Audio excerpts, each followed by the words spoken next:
According to the Bible, Jesus' ministry begins near the Sea of Galilee, where he gathers his first disciples. Here, on the northwest shore of the Sea of Galilee, is the area where the Gospels most often locate activities, miracles, teachings of Jesus.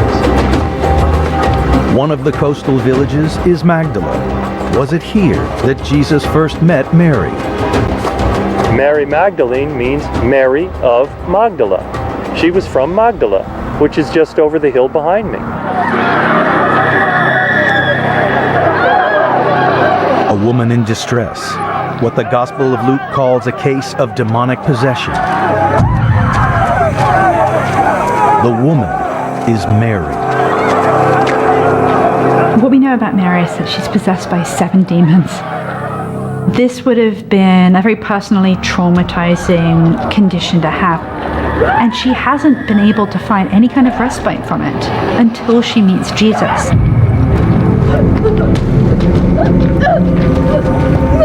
According to the gospel traditions, the way that Jesus dealt with specifically severe cases of demon possession is that he would get them to name themselves, and then having named them, then demanding by name that they leave the person.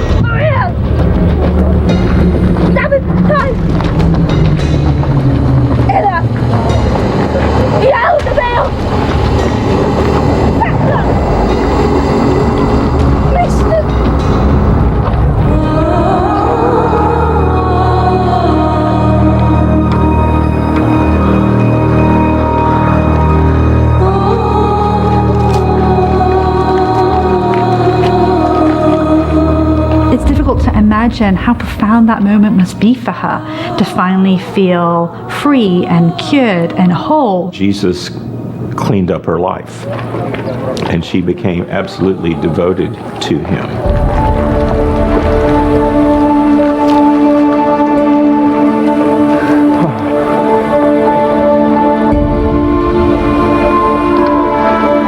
Maybe that Mary had some kind of mental illness, perhaps it was depression, who knows, but whatever it was, her encounter with Jesus was a life-changing one.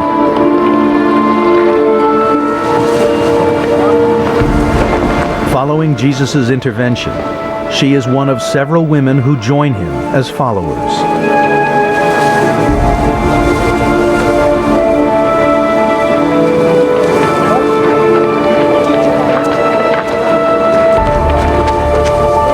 One of the things about Jesus is that he has a very inclusive group of disciples. It's a very open kind of movement, and included women who a lot of the time might have felt themselves somewhat marginalized.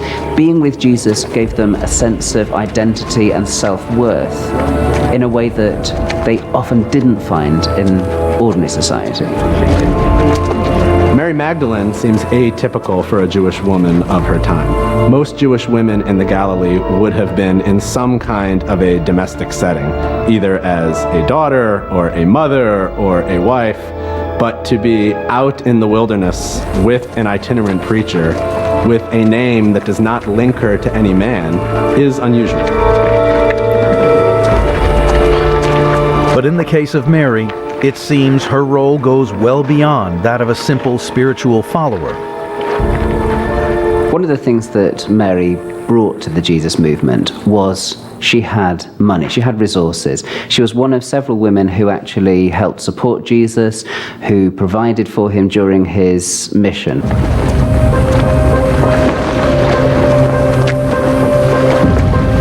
Fishing was big business in first century Magdala. So if Mary had money, it came from fishing. Perhaps she owns a fishing business and is using the proceeds from her fishing business to fund the Jesus movement. We know that Jesus was trying to reach out to women, so he's naturally going to have been looking for influential women in the community who had that credibility, woman to woman, as it were.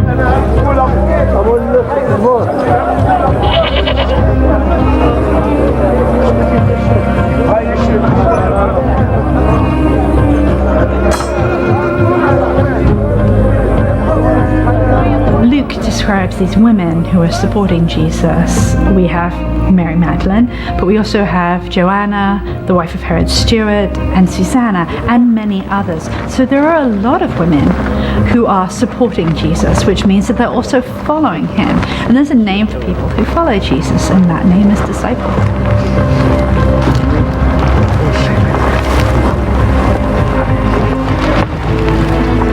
In any situation where someone's holding the purse strings, they have power. They're in control. So the fact that she's a backer of the Jesus movement, it doesn't mean that she gets to shape Jesus' teaching, but it gives her access to Jesus.